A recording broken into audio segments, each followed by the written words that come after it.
ای بی وفا راز دل بشنو از خاموشی من، این سکوت مرا ناشنیده مگیر. ای آشنا چشم دل بگشا، حال من بنگر، سوز و ساز دلم را ندیده مگیر. امشب که تو در کنار منی، غم گسار منی، سایه سر من تا سپید مگیر. ای اشک من خیز و پرده مشو، پیش چشم ترم وقت دیدن او راه دیده مگیر.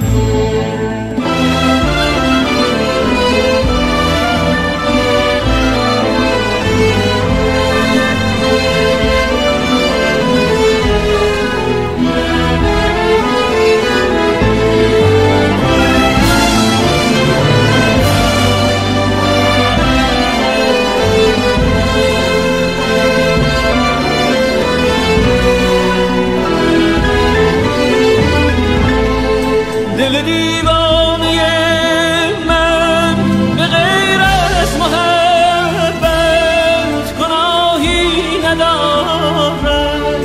خدا داند شده چون مرغ طوفان که جز بی پناهی پناهی ندارد. خدا داند